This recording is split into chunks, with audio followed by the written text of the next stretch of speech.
9h30, o IPCA 15, que é o Índice Nacional de Preços ao Consumidor Amplo, uma espécie de prévia da inflação, como chamam os economistas, ficou em 0,78% em dezembro, abaixo da taxa registrada em novembro de 1,17%. Os dados foram divulgados há pouco pelo IBGE. E para falar um pouco mais sobre o tema, a gente conversa agora com o economista Renato Velloni, professor de macroeconomia no IBMEC São Paulo. Professor Velloni, como vai? Bom dia, obrigado por atender a CNN. Imagina, tudo bem, Nonato? Bom dia, estou à disposição. Professor, esse índice de 0,78% em dezembro, com isso, né, o IBGE divulgou aqui que o índice fechou 2021 em 10,42%. Esse é o maior resultado desde 2015.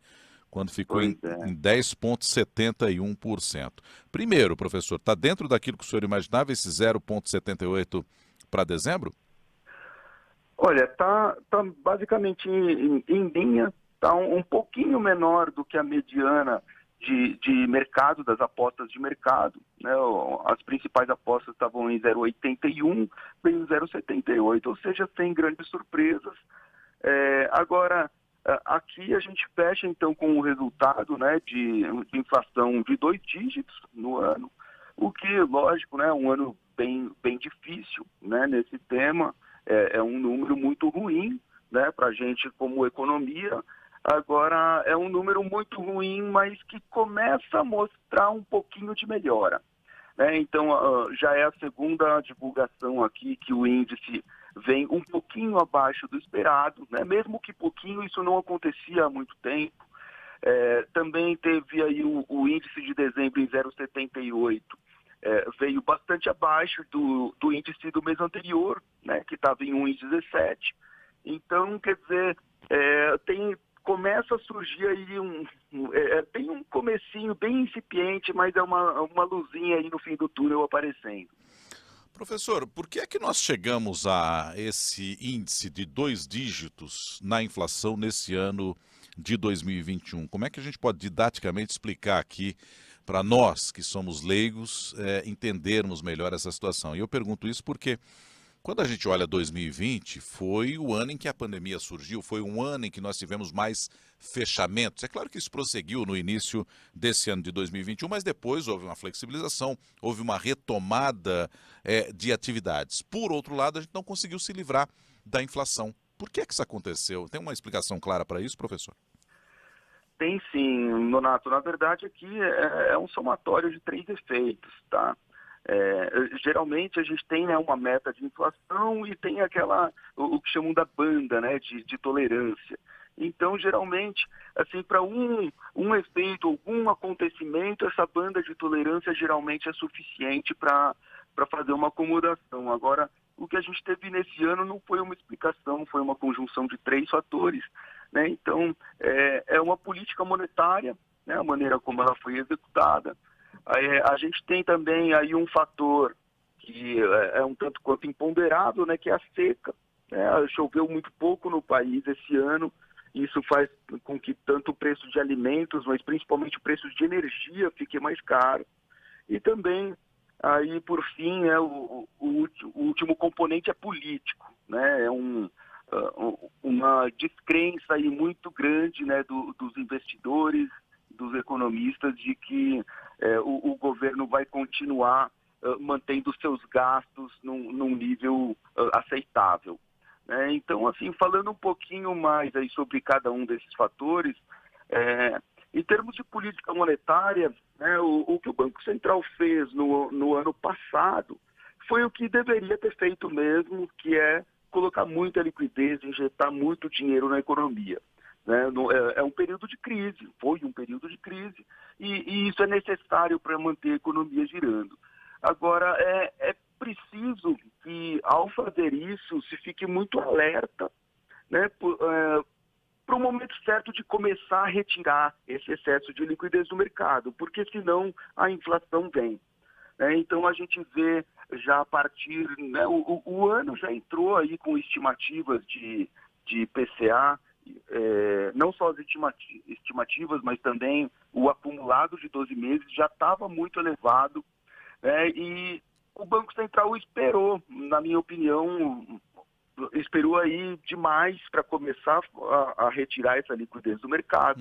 Ela começou a subir os juros só em março e subir os juros em menos de 1 ponto percentual aí a cada reunião do Copom. Na minha opinião, isso foi tímido, né? Então, precisaria ter sido aí um movimento mais agressivo de política monetária no sentido de retirar os estímulos para não deixar a inflação corroer nesse sentido. E uma coisa leva a outra, né, professor Renato? Porque a gente teve a seca, como o senhor disse, impacta alimentos, né? Aí você tem também o combustível, que aumentou demais, tanto com maior impacto e maior variação nesse índice vieram dos transportes. E aí, e claro, você transportar alimento também, você já vai estar pagando mais pelo transporte por causa do combustível, consequentemente, esse alimento vai ficar mais caro. A indústria, com o problema da energia, também tem que encarecer os seus produtos. Está tudo muito interligado, né, professor Renato? Está tudo muito interligado e aqui a questão de transportes, a gente tem dois componentes, né, também, para falar dos combustíveis, né, a gente tem a alta do dólar, né, então, e a alta do dólar aqui é aquele componente político, né, que eu tinha comentado, então, os investidores aí, os bancos, o pessoal que detém aí o dinheiro, eles não estão acreditando que o Brasil vai cumprir as suas metas fiscais, então eles já imaginam que o dólar vai perder, que o real vai perder valor, né, e o dólar vai se valorizar. Nesse movimento eles já saem comprando o dólar antes. Então a gente tem uma apreciação grande do câmbio que faz com que aí todos os produtos, ou produtos importados, ou produtos que, apesar de nacionais, têm cotação, né, em dólar, cotação internacional, eles fiquem muito caros. Então, aqui também o petróleo, que teve uma grande aceleração de preços nesse ano, preços em dólar, aqui no Brasil a gente viveu esse efeito aí duplicado, porque não só o valor em dólar do barril do petróleo subiu, como também o dólar ficou mais caro, né? Então a gente tem aqui um impacto só do grupo de transportes em 12 meses, representou aí um aumento de 20%. Então, esse é um grupo muito sensível, porque como você mesmo colocou, Nonato, o preço dos combustíveis vai acabar impactando em todos os produtos, né? Todos os produtos precisam ser transportados, principalmente aqui numa matriz, né, de transportes essencialmente rodoviária, que é o que nós temos. Agora, professor, a gente tem essa inflação aqui no Brasil acima de 2 dígitos, como o senhor citou, mas não é um problema só nosso. Há problema de inflação nos Estados Unidos, nesse momento, nesse período pós-pandemia, nessa tentativa de recuperação. Zona do euro também enfrentando essa dificuldade. Falou-se que poderia atingir aí a maior alta já nos últimos 25 anos registrados na zona do euro, ou seja, é um problema em nível internacional. A nossa inflação aqui, ela vai além desse descontrole pós-pandemia que a gente observa em outros países ou não? Olha, eu diria que ela vai além, sim, mas é porque a gente já tem um histórico inflacionário muito grande. É até estranho, mas assim, os pesquisadores, os economistas consideram um termo que chama memória inflacionária. É um termo meio exótico assim para quem olha de fora, mas quer dizer, a nossa economia, ela geralmente é muito mais sensível do que as outras no tema inflação. Quando a inflação é um problema para qualquer país no mundo, tradicionalmente aqui no Brasil esse problema é maior, é mais amplificado por uma série de questões, principalmente fiscais, né, nossas. A gente é frágil, né, no sentido de gastos públicos, então qualquer ameaça que venha de inflação, a gente já potencializa isso. Então, eu acho que o efeito aqui é muito maior, sim, mas é maior como costuma ser, infelizmente, né? A gente é uma sociedade que costuma ser mais, pela memória mesmo de conviver com inflação, a gente acaba sendo um pouquinho mais leniente com isso. Aqui no Brasil, por exemplo, que você não vai encontrar nos Estados Unidos e na Europa, mas aqui no Brasil a gente tem, né, a maioria dos contratos entre empresas, contrato com funcionários, a gente já tem um índice de inflação ali, um índice de correção automático, né? Chegou 12 meses do contrato, vai ter reajuste, para o aluguel é assim, né? Para os funcionários tem dissídio.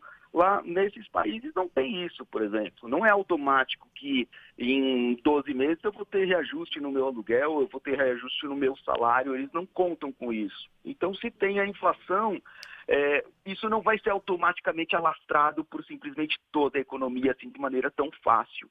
Então, aqui no Brasil, exatamente pelo nosso receio, né, a gente está acostumado a ter recorrentemente esse problema de inflação, então a gente já linka os nossos contratos a um fator de reajuste, quer dizer, e isso vai se alastrando, né, isso ajuda a ter mais e mais inflação. É um paradoxo, mas o nosso receio de ter inflação é o que traz mais Sim. inflação ainda. É isso, é isso. Agora, professor, qual é a expectativa para o ano que vem? Dá para a gente debelar isso? É possível? Lembrando que estaremos num ano eleitoral, e aí, como o senhor disse, é necessário uma série de ações também para recuperar a confiança dos investidores aqui no Brasil, que é um dos jeitos também da gente tentar debelar essa inflação. Mas temos Sim. condições de tentar puxar para baixo esse índice de 2 dígitos ou é difícil falar disso ainda? Não. A expectativa para o ano que vem ela é bem melhor. Tá? O mercado, as consultorias, enfim, estão falando de números em torno de 5%. Né? Então, cai aí para, digamos, metade, né? Se a gente falar em valores arredondados, a inflação de 10 cai para 5. Agora, não chega a ser totalmente uma boa notícia, porque a meta do ano que vem é de 3,5%. Com tolerância de 1,5%. Então, assim, a gente poderia tolerar uma inflação de até 5 pontos percentuais, como entender isso como algo normal. Agora, a projeção está em 5,02%. Então, assim, você já iniciar o ano assim, com uma meta já, sabe, perdida, assim, não é das situações mais animadoras.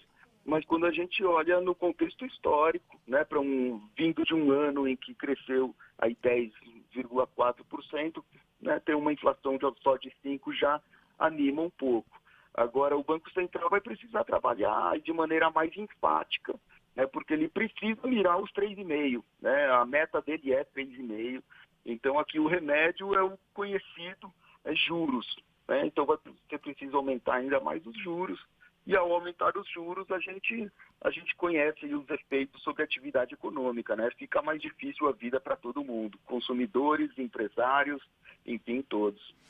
Professor Renato Veloni, muito obrigado pela análise aqui para o ouvinte da CNN. Um bom dia para o senhor, um Feliz Natal também. Bom dia, Feliz Natal, Nonato. É sempre um prazer falar com vocês. Um abração. Muito obrigado. Renato Veloni é economista, professor de macroeconomia no IBMEC São Paulo, comentando conosco aqui esse dado divulgado da prévia da inflação, o IPCA 15 do IBGE, divulgado hoje pela manhã, ficou em 0,78% em dezembro, fechando o ano em 10,42% ao longo da programação. Mais detalhes.